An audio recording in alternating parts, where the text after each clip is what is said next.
Hello. आज हम देख रहे हैं इनहेरिटेंस।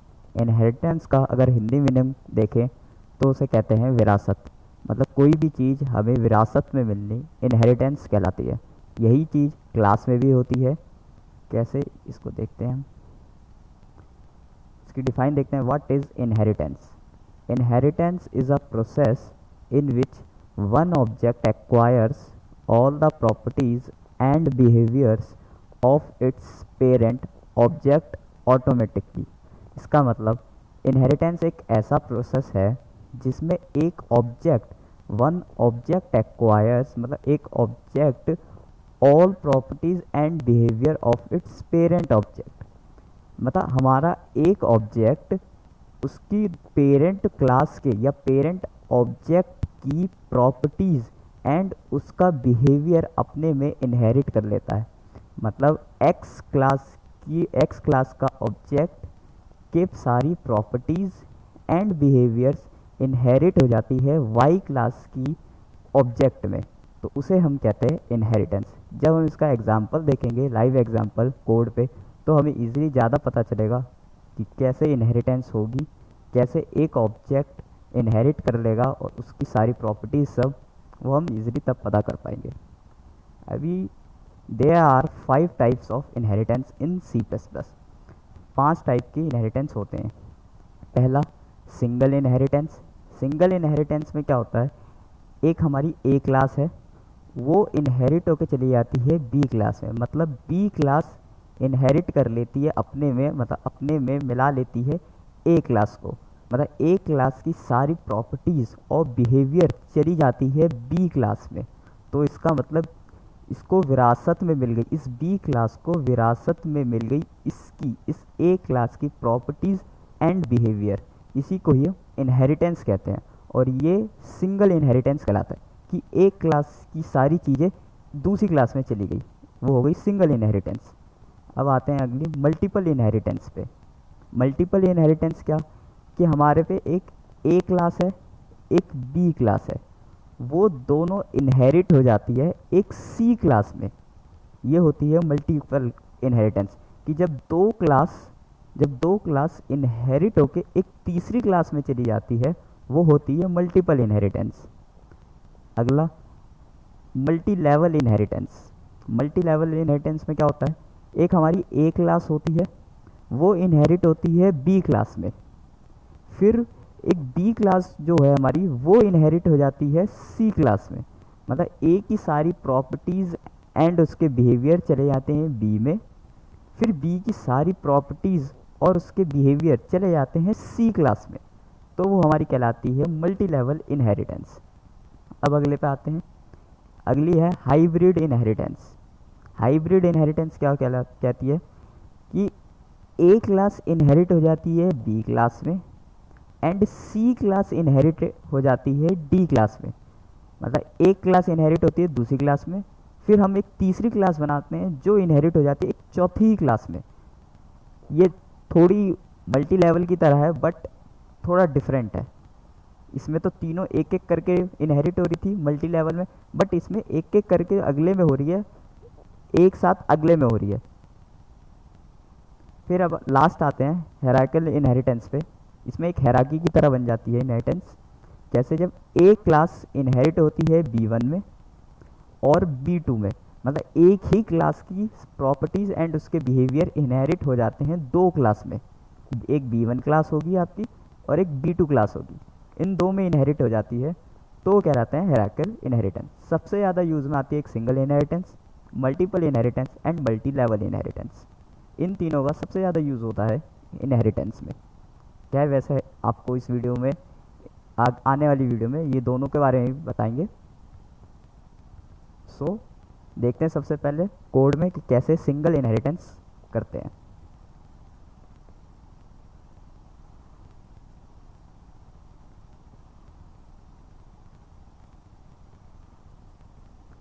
अब हम अपने एडिटर पे आ गए। मैंने सबसे पहले एक क्लास बनाई स्टूडेंट नाम की। फिर मैंने इसके अंदर पब्लिक में दो वेरिएबल बनाए, एक रोल नंबर और एक नेम, जो स्ट्रिंग टाइप का है नेम, और इंट टाइप का roll number. Public access specifier में। फिर मैंने एक फंक्शन बनाया अपनी स्टूडेंट क्लास के अंदर इनपुट नाम का। फिर मैंने उसमें सी आउट स्टेटमेंट आ गया, enter the name of student. फिर मैंने इनपुट ले लिया नेम में। फिर मैंने एक सी आउट करा, एंटर द रोल नंबर। फिर मैंने एफ प्लस करा। एफ प्लस क्यों करा? एफ प्लस इसलिए, एफ प्लस का काम होता है इनपुट बफर को खाली करना।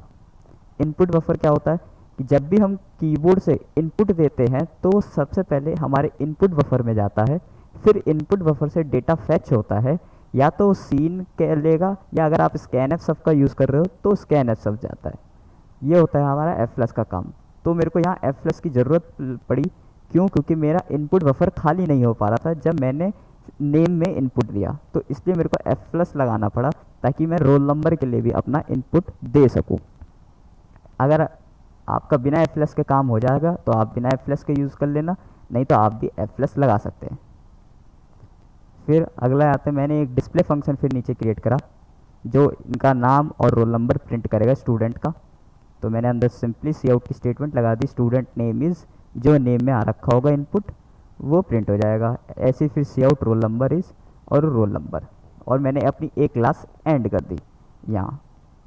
जब मैंने फिर एंड कर दी, ये जो हमारी पहली क्लास बनी स्टूडेंट नाम की, ये कहलाती है हमारी बेस क्लास, जिसे हम कहते हैं पेरेंट क्लास। ये है हमारी पेरेंट क्लास और इसको कहते हैं हम बेस क्लास अपनी। अब हम अगले नीचे आते हैं। नीचे मैंने अपनी बना रखी है एक डिराइव्ड क्लास, जिसमें मेरी स्टूडेंट क्लास इनहेरिट होके आएगी। डिराइव्ड क्लास में इनहेरिट होती है हमारी बेस क्लास। तो मैंने गेम्स नाम की एक क्लास क्रिएट करी, जिसमें मैंने स्टूडेंट नाम की, जो हमने ऊपर अभी क्लास क्रिएट करी थी स्टूडेंट नाम की, उसको मैं इनहेरिट करा रहा हूँ। सबसे पहले आपको मेंबर स्कोप लगाना ज़रूरी है। जब भी अगर आप इनहेरिट कर रहे हो क्लास में, क्लास अगर इनहेरिट कर रहे हो आप, चाहे कोई सी भी आप कर रहे हो, चाहे मल्टीपल कर रहे हो, चाहे सिंगल कर रहे हो, आपको ये करना ज़रूरी है। सबसे पहले आपको मेंबर स्कोप लगाना है, सिंगल मेंबर स्कोप। इससे क्या होता है, कंपाइलर को पता चल जाता है कि ये क्लास इनहेरिट होगी, इस गेम्स में इनहेरिट होगी कोई दूसरी क्लास। इससे कंपाइलर को पता चल जाता है। फिर ये होते हैं हमारे एक्सेस स्पेसिफायर, हमने एनकैप्सुलेशन में अच्छे से पढ़ा है। तो मैंने यहाँ पे क्यों यूज़ करा एक्सेस स्पेसिफायर, कि पता चल जाए कि ये क्लास पब्लिकली इनहेरिट होगी। अगर मैं यहाँ प्रोटेक्टेड लिख लूँ तो ये क्लास फिर यहीं तक, इसके फंक्शन जो होंगे अंदर के वो सिर्फ इसी क्लास तक एक्सेस होंगे, इस क्लास के बाहर एक्सेस नहीं हो पाएंगे।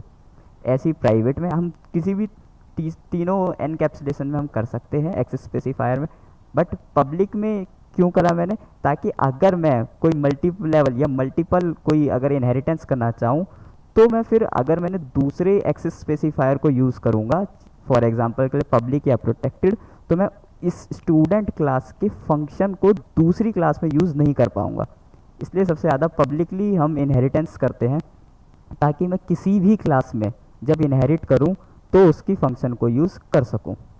इसलिए पहले देखिए, पहले आपको लगाना पड़ेगा मेंबर स्कोप, फिर आपको बताना पड़ेगा आप किस एक्सेस स्पेसिफायर में आप इनहेरिट करना चाहते हैं, फिर उस क्लास का नाम कि जिस क्लास को आप इनहेरिट करना चाहते हो। तो स्टूडेंट क्लास को मैं इनहेरिट कराना चाहता हूँ पब्लिकली, ये रहा मेरा मेंबर स्कोप, और किस में, गेम्स क्लास में। अब आते हैं हम अंदर गेम्स क्लास में। तो मैंने इधर भी पब्लिक ही एक गेम नाम का वेरिएबल बना लिया स्ट्रिंग टाइप का, और फिर मैंने पब्लिकली क्या करा, इनपुट फंक्शन क्रिएट करा। इसके अंदर मैंने क्या करा, एक student double member scope resolution and input function. ये क्या है, ये अगर हम इधर जाएं, ऊपर थोड़ा आएँ, और ये देखिए, ये जो 10वें नंबर पे आपको दिख रहा है void input function in student class. In student class आप ये देखिए इनपुट फंक्शन यहाँ एक क्रिएट हो रखा है, इनपुट फंक्शन, और इसके अंदर सारी सी आउट की स्टेटमेंट, सी इन की स्टेटमेंट, ये सब हो रखी है। तो इसी, जब मैंने क्लास इनहेरिट करा तो हमने अभी थ्योरी में भी पढ़ा था कि उसके सारे फंक्शन, उसकी प्रॉपर्टीज़, बिहेवियर भी इनहेरिट हो जाती है। तो वही मैंने यहाँ पर, जब मैंने क्लास अपनी इनहेरिट करी तो अब मेरे को उसकी फंक्शन भी तो इनहेरिट करवाने पड़ेंगे। तो फंक्शन को इनहेरिट कराने के लिए आपको ऐसे इनहेरिट करना पड़ेगा कि पहले क्लास का नाम, कि कौन सी क्लास है, क्लास का नाम, डबल मेंबर स्कोप। हमने क्लास इनहेरिट करते सिंगल मेंबर स्कोप लगाया था, अब आपको यहाँ डबल मेंबर स्कोप लगाना है। फिर उस फंक्शन का नाम जो उस क्लास में, जो आपकी बेस क्लास है, जो क्लास में जो फंक्शन क्रिएट हो रखा है उसका नाम आपको बताना पड़ेगा। तो मैंने इनपुट नाम रख रखा था ऊपर वाली क्लास में भी, तो इसलिए इनपुट और वो जो फंक्शन, देन सेमी कॉलन। फिर नीचे मैंने cout enter the game name and cin game.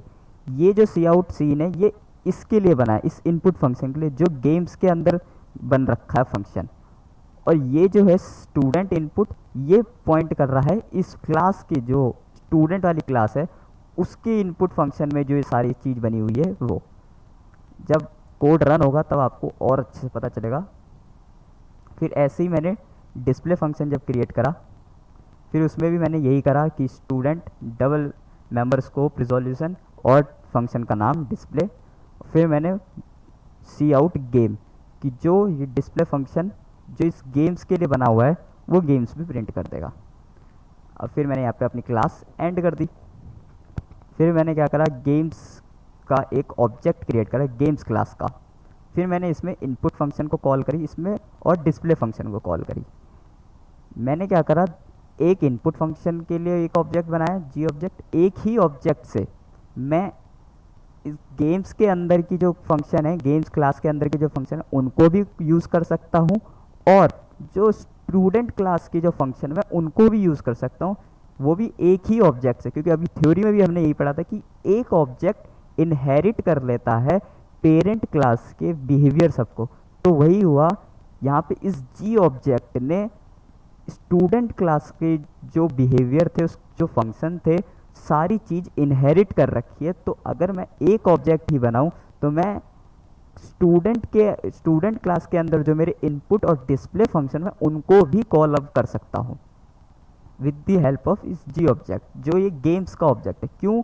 क्योंकि इस जो हमने गेम्स क्लास बनाई थी उसमें हमने इनहेरिट कर लिया है अपनी स्टूडेंट क्लास को, और फिर बाद में हमने उनके फंक्शन को भी इनहेरिट कर लिया है, मेंबर फंक्शन को भी इनहेरिट कर लिया है। तो इसलिए मैं एक्सेस कर सकता हूँ। अब आपको शायद पता चला होगा इनहेरिटेंस क्यों करते हैं। इनहेरिटेंस हमारा वर्क इजी करने के लिए होता है।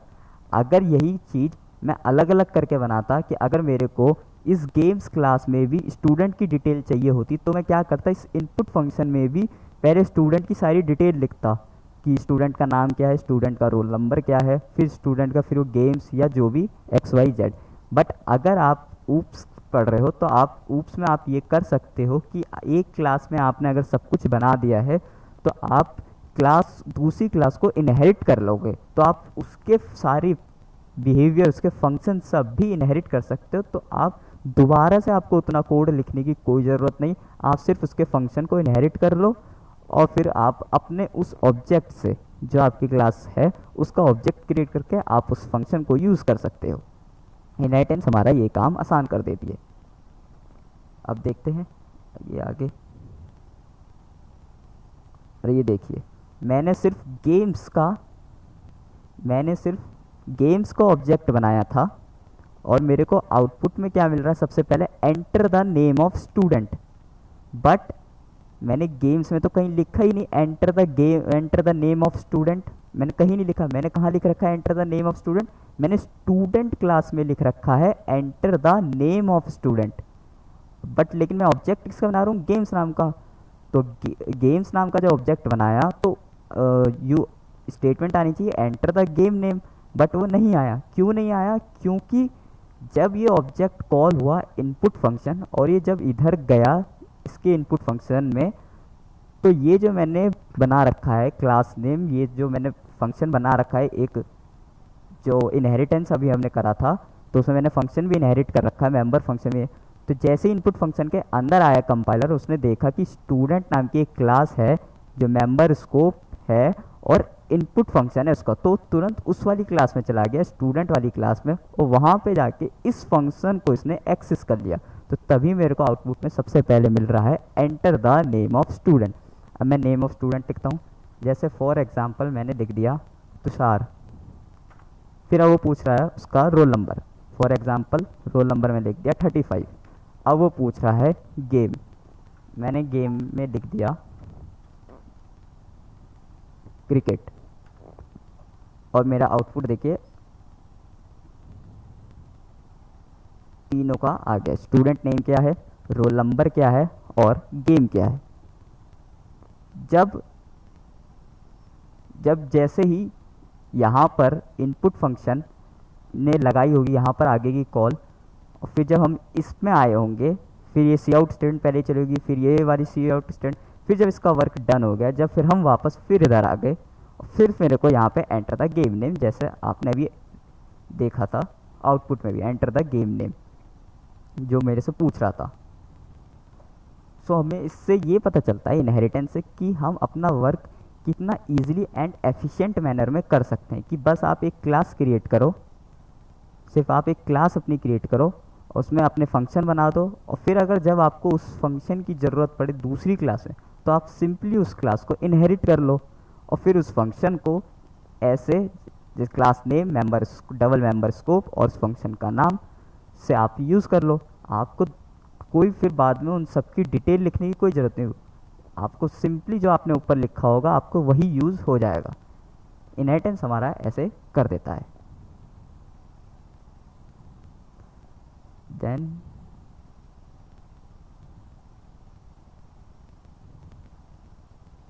आई होप आपको अच्छा लगा होगा, समझ में आया होगा आपको। ऐसे हम आगे फिर आगे की और सीरीज़ कंटिन्यू करेंगे मल्टी लेवल मल्टीपल की। Thank you for watching.